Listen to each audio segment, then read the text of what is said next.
newspaper files of the early West record many stories of famous and notorious characters of that period. One of the boldest and most defiant criminals of the Southwest was Black Jack Ketchum. By 1897, he and the members of his ruthless gang were wanted in both the United States and Mexico for train robbery, murder, assault, and extortion.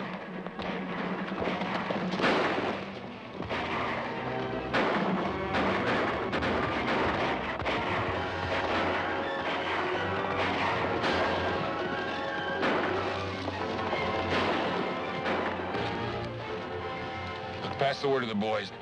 Tell them to get out of this any way they can. Tell them to meet me at the Cullen Ranch, Clayton, New Mexico. All right, Black Jack.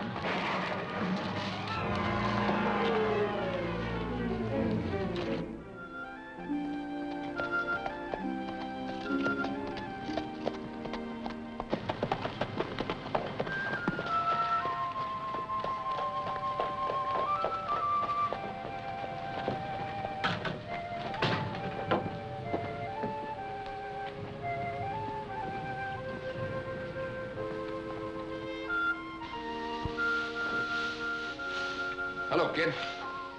Blackjack! Well, I haven't seen you in a long time. Where's the rest of the gang? Those that are left will be drifting in pretty soon. What do you mean left? Well, we had a kind of a run-in with the law. I don't think many of the boys got through. Which means you'll be needing new riders. How old are you, kid? Old enough to shoot a gun. I want to ride with you just like Pa did. You're not gonna do it, Eddie. What are you doing here? Why don't you leave us alone? Well, I'm going to have to hide out here a few days, and Eddie said that... Eddie's not riding with you. He's my son, and I'm not gonna see him shot down and killed like his father was. All right, Mom, go on back in the house. You're only a boy. You hardly turned 18. And I don't hold with thieves and murderers. I figure your boy's old enough to make up his own mind. That's right. I'm tired of doing everything around by myself. Besides, there are plenty of things we need around here. Yeah, but not by breaking the law. What did the law ever do for Pa except getting him shot? All right. That's enough woman talk. Now, you're outnumbered and you're overruled, ma'am. You get on back to the house. Not unless Eddie comes with me. Oh, Mom, please. I can have a word with you, Mrs. Cullen, alone. You bring in some wood, Eddie.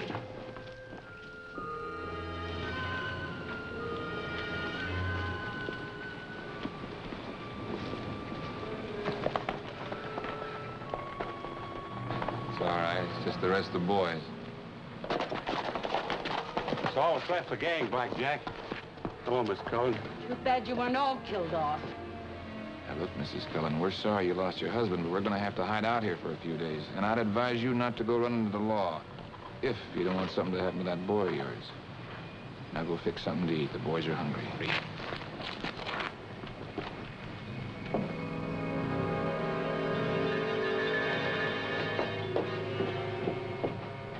Hey, Black Jack. You hear about the oil strike out in Big Canyon? Yeah, I've been thinking about it. You know who made that strike and is going honest now? Huh? Andy Stone. Andy Stone. Yeah, he's president of the oil company. When he got out of Leavenworth. About 2 years ago. He hit a big gusher up there, and he's making money faster than we can steal it. Hey, Eddie. Come here, boy. Here, I'll take that into your maw. Look, get yourself a horse and throw on a saddle. I want you to run into town to the post office with a letter for me. Sure, Blackjack. Anything you say. That's Steve Cullen's kid? Yeah, tip off the old block. He wants to ride with us. Who's the letter going to? Andy Stone. An extortion note sent to an oil company executive named Andrew Stone brought my partner Frankie Adams and myself to Clayton, New Mexico. I'm Matt Clark, railroad detective. We were assigned to the case because the extortion threat was aimed at the oil tankers of the railroad we represented. Bill Joe, the local sheriff, arranged a meeting with the victim of the extortion note. Hello, Sheriff. Hello, Matt. Glad to see you. We've been waiting for you. Frankie Adams, Matt Clark, Mr. Stone, president of the Intercity Oil Company. Glad to know you, Mr. Stone. How do you like that for colossal gall? Either I pay $10,000 to this anonymous bandit or he blows up your tank cars and my oil. There's two ways to look at a case like this, Mr. Stone. Either you pay up or wait and see what happens. Mr. Clark, you probably know my past history. I was on the wrong side of the law once and served 6 years in the penitentiary to pay my debt to society. Since I've got out, I've worked hard and gone straight, and I've done well. Right now, I control some of the biggest oil fields in New Mexico. I'm not going to pay off to anybody. I've got the law on my side this time. Glad to see you take such a firm stand, Mr. Stone. That's exactly how we feel about it. In case that's not an idle threat, Matt, what kind of precautions do you intend to take? Well, this says that if Mr. Stone doesn't make the payoff by the 15th, they'll dynamite the oil cars. That gives us 5 days. From what point do you expect to ship your next run of oil, Mr. Stone? Along the Blue Canyon spur. Can you give us help patrolling that section of track, Sheriff? You bet. Glad to meet you, Mr. Stone. We'll see you later.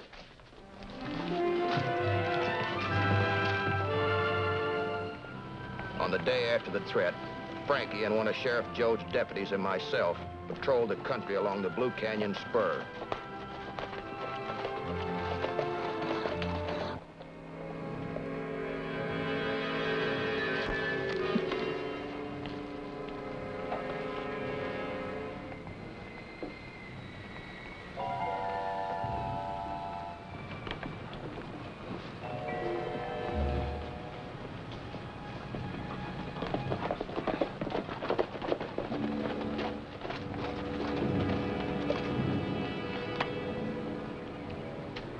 Might be one of the sheriff's men.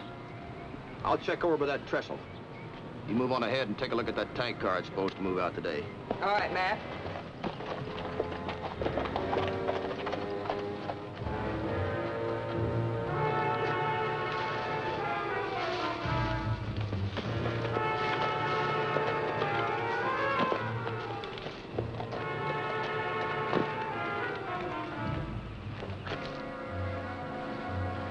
There it is. Listen, Blackjack, why don't we wait? How do you know they're not going to pay off? I don't. Stone still has a couple of days to make up his mind. But blowing up that trestle in this oil car will show him we're not just bluffing. Come on, kid. You release the brake. I'll help you get her rolling.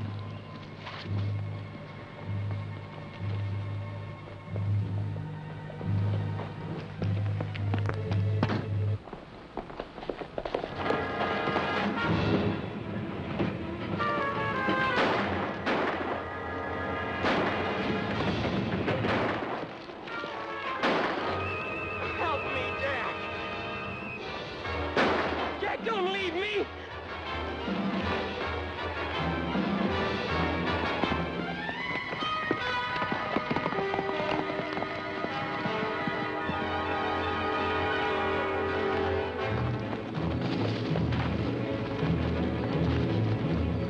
Stay right where you are.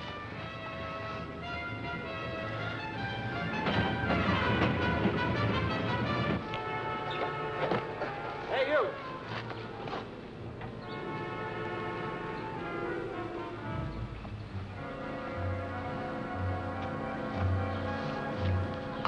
What are you doing up there? Checking the braces. I'm a railroad man. Yeah? I see your card. Not right now, mister. I'm leaving. Just a minute. All right, get over there. Come on. Now sit down. You don't work for the railroad?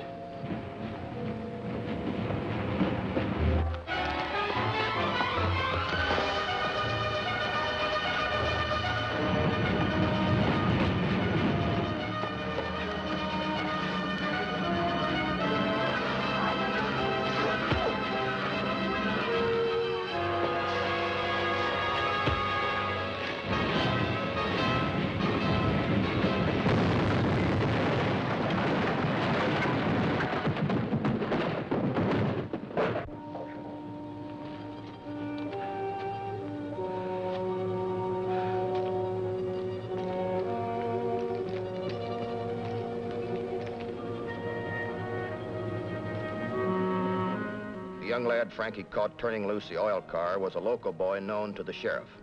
Up until now, the boy had no criminal record. You might as well tell us, Eddie. We'll find out sooner or later. It was a prank, I tell you. I set the car loose on a dare. Who was the man with you? I don't know.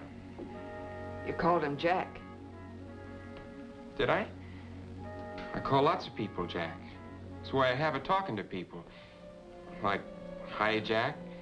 So long, Jack. You know. Well, he's certainly sticking to his story. Let's let him cool off for a while and try later. Come on.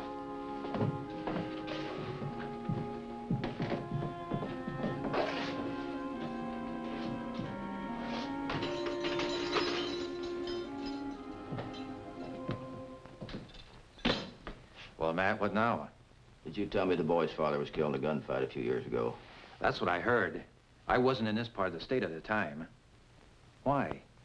Well, the name Cullen seems to strike a note, but I just can't place it. Does it mean anything to you, Frankie? Mm-mm. Do me a favor, Sheriff. Send wires to Tucson, Denver, and El Paso police departments, requesting a rundown in the name of Cullen. I'll get right on it. Good. I've got an idea, Frankie. Let's go have a talk with Mr. Stone. Bye.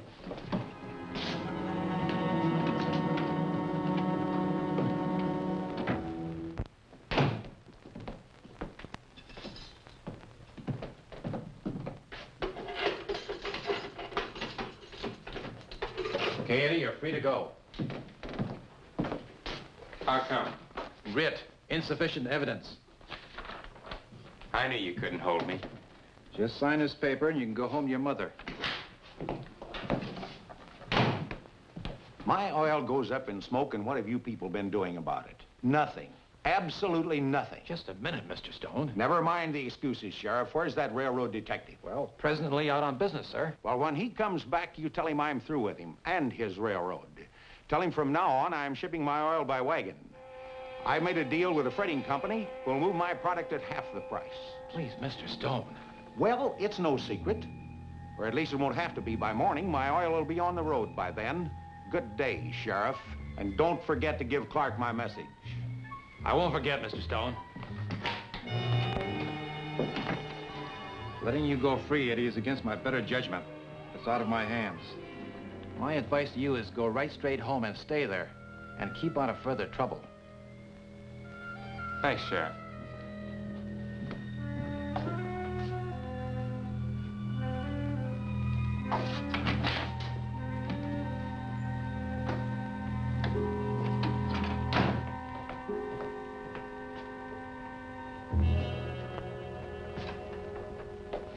Did you hear? Yeah, every word. Went off perfectly. You did it beautifully, Mr. Stone. Edwin Booth couldn't have done better. I don't know. Seems to me we're taking a lot of chances just to catch a gang of crooks. I've got a mind to pay the money and forget the whole fight. You can't do that now, Mr. Stone. We've gone to all the trouble to muster the finest band of fighting men in the territory. They're anxious to bring law and order to the Southwest for once and all. If they're willing to risk their lives, it seems to me you could risk a contract. Sure, it's only money. But if that oil doesn't go through, I'll be wiped out. I can't tell you not to worry, Mr. Stone. We'll have enough fighting men driving those wagons to get us through a troop of cavalry if we had to. You win. Forget what I said. Much obliged. Put your top men on the wagon, Sheriff. You and I'll follow with the posse and move in at the hottest spot. Let's go.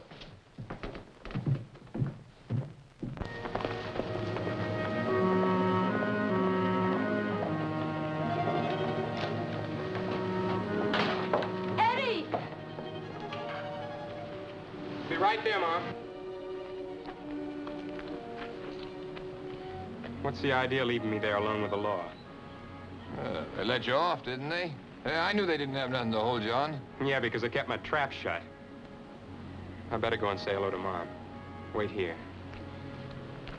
I heard Stone tell the sheriff something I think you ought to know.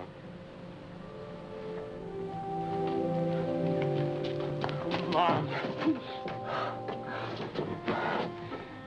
Come on in the house, Eddie. I gotta know the truth.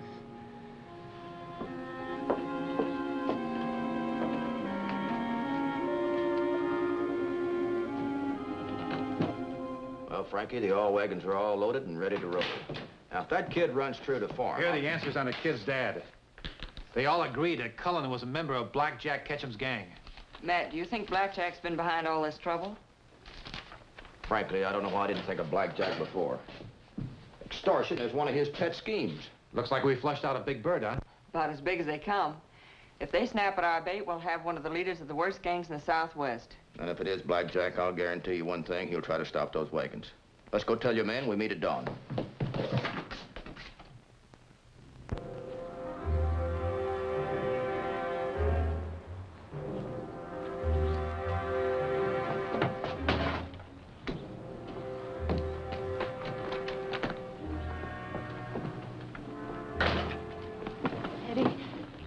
Daylight, where you going? Me and Jack and the boys are going to round up some strays, Ma. I'm begging you, son. Don't go with him. Don't trust him. You singing that same old tune, Ma? Now, look here, you're going to listen to me. For once, you're going to listen to me. Do you know how your father was killed? Do you really know? Sure, Blackjack told me all about it. The law gunned him down when he came out with his hands up.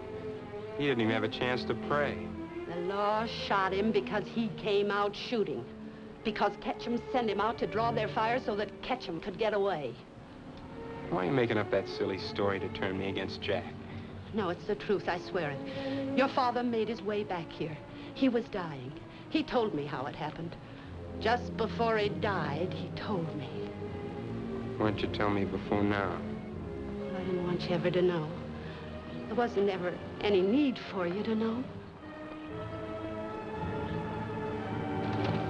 Hey, Eddie, come on. Yeah, Jack, I'm coming.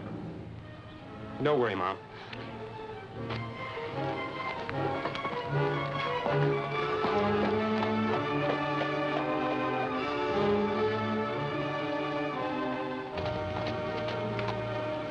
Better, kid. The old lady playing on your heartstrings? That's right. The oil wagons went out on schedule with only the usual mounted guard riding point. The sheriff and I and some of the possemen rode flank, hidden only by the ridge. Other men flanked the wagons on the other side.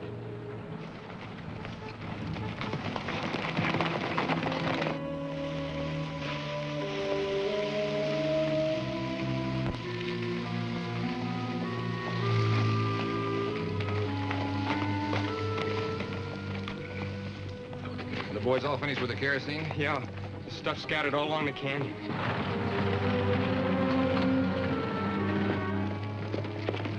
Pile of dust over the hill. I don't want one of those wagons left, understand? You should have any trouble out of stone after this, Blackjack.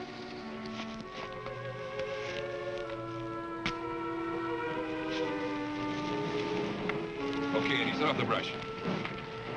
When you get through, be waiting for you in the rocks. All right, get going.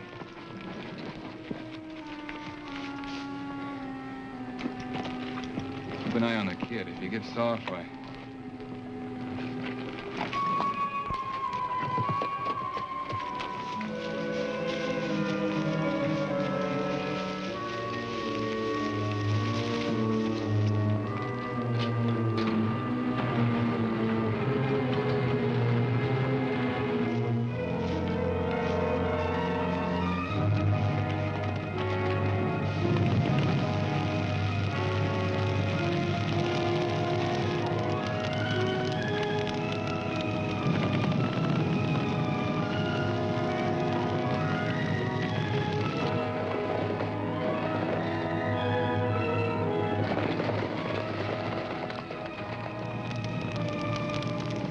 Make a run for it. We'll cut over the hill.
we winged him. Come on.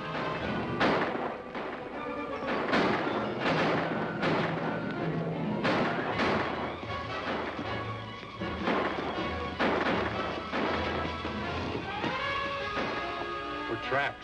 It's a dead end.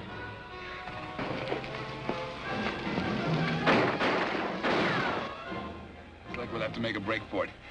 You boys go ahead. I'll cover for you. What was that? I said you boys go first. I'll take the dirty end and cover for you. Go on, Covert. You first.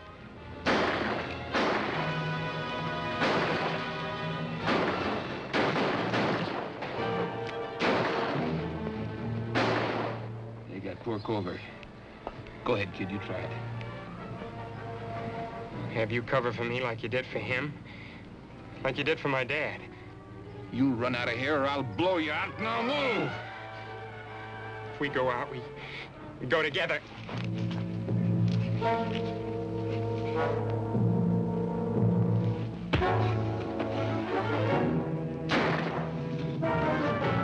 Head him off, Sheriff.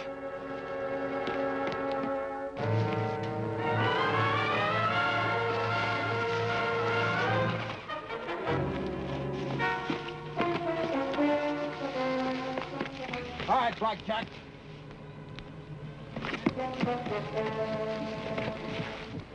Hold it, you two, or I'll fire. Go ahead, kid. Shoot him! I'm gonna plug you, Blackjack, for what you did to my pa and what you tried to do to me.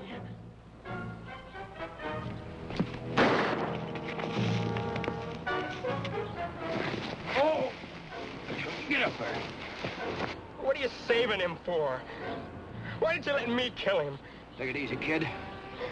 We're saving him for the hangman. I don't know why I ever got mixed up in this. Wish I didn't. Wish it was last year. Guess some kids have to learn it the hard way. It's too bad you had to be one of them. Come on. Come on!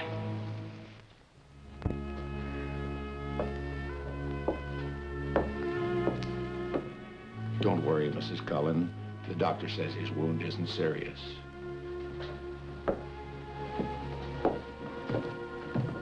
What'll they do to Eddie, Miss Adams? I don't know yet, Mrs. Cullen. But he's not really an outlaw. You must know that. He's only a boy, barely 18. A little wild, maybe, but not really an outlaw. He was caught with the outlaws, Mrs. Cullen. Yeah, but he tried to help them. The detective told me that himself. Please, Mr. Clark. You told me that yourself. Can't anything be done? Well, I'm sorry, Miss. Oh. Ketchum, was this the first time Eddie worked a job with you?